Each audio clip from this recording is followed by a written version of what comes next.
ایک لفظ بڑا عام ہے پر بڑا ضروری ہے جس کو ادب کہا جاتا ہے۔ ادب تمام اعمال کو زینت دے دیتا ہے۔ رشتوں میں اگر خوبصورتی پیدا کرنی ہو تو اس کا صرف ایک ہی حل ہے کہ رشتوں کا ادب قائم کیا جائے۔ ماں باپ کے رشتے کے ساتھ، استاد کے رشتے کے ساتھ، شیخ کے رشتے کے ساتھ، اپنے بڑوں کے رشتے کے ساتھ اگر آپ مزید زیادہ خوبصورتی کا تعلق رکھنا چاہتے ہیں تو اپنا تعلق ادب والا بنائیں۔ کوئی بھی شخص ہو، بڑا کم پڑھا لکھا ہو، مالی طور پر بڑا کمزور ہو اور اس کی بہت زیادہ زندگی میں خواہشات بھی نہ ہو، لیکن اس کی بھی بے ادبی کی جائے تو تکلیف اسے بھی ہوتی ہے۔ بے ادبی بہرحال انسان کو پریشان کرتی ہے، کوفت پیدا کرتی ہے، تکلیف پیدا کرتی ہے، لیکن آپ کسی کی کوئی ضرورت بھی پوری نہ کریں، کسی کا کوئی کام بھی آپ نہ کریں، لیکن اگر آپ کسی کو ادب دے دیتے ہیں تو ادب سے خوبصورتی پیدا ہوتی ہے۔ اور یہ جو ادب ہوتا ہے یہ انسان کی تعلیم کا بھی پتہ دیتا ہے، اس کی تربیت کا بھی پتہ دیتا ہے، اور یہ ادب جو ہوتا ہے یہ انسان کے تدبر کا، فہم و فراست کا اور اس کی بردباری کا بھی پتہ دیتا ہے۔ آج کل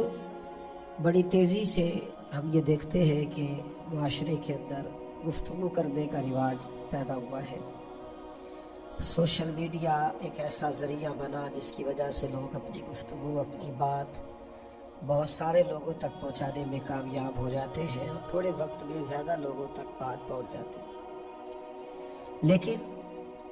اسی میڈیا پر ہم نے یہ بھی دیکھا کہ بعض لوگوں نے فصاحت و بلاغت کا ناجائز فائدہ اٹھایا اور بے باکی کے نام پر، اور اس نام پر کہ میں جناب حق بولتا ہوں اور میرے دل میں جو آتا ہے وہ زبان سے ادا کر دیتا ہوں، اس دعوے کے پیچھے چھپ کے انہوں نے بہت ساری بے ادبیاں شروع کر دی۔ ہمارے بعض سیاسی رہنما بھی سوسائٹی کے اندر بے ادبی کو، بدتمیزی کو، توہین آمیز لہجوں اور رویوں کو پروموٹ کرنے کا ذریعہ بنے۔ انہوں نے بھی اپنے مخالفین پر جو اعتراضات کیے وہ بڑے غیر سنجیدہ، بڑے کمزور اور اپنے وقار سے بڑا نیچے اتر کر انہوں نے وہ سارے معاملات کیے۔ کسی شخص سے اختلاف ہو جانا ایک بہت بڑی بات نہیں، ہو جاتا ہے، اور رائے کا اختلاف تو حسن ہے۔ صرف قبرستان میں اختلاف نہیں ہوتا اس لیے کہ وہاں سب مردے ہوتے ہیں، باقی جب تک لوگ زندہ ہوتے ہیں بہرحال کسی کی رائے بھی کسی کی رائے سے مختلف ہو سکتی، لیکن اس اختلاف رائے میں کبھی بھی بے ادبی کا پہلو پیدا کرنا، سامنے والے کی توہین کرنا، آپ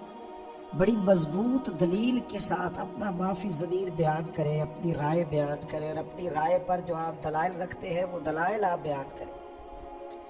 لیکن لہجے کو کبھی آوارہ نہ ہونے دیں، انداز کبھی سطحی نہ اختیار کریں، آپ کی گفتگو میں کبھی کوئی بازاری جملہ نہ آئے۔ آپ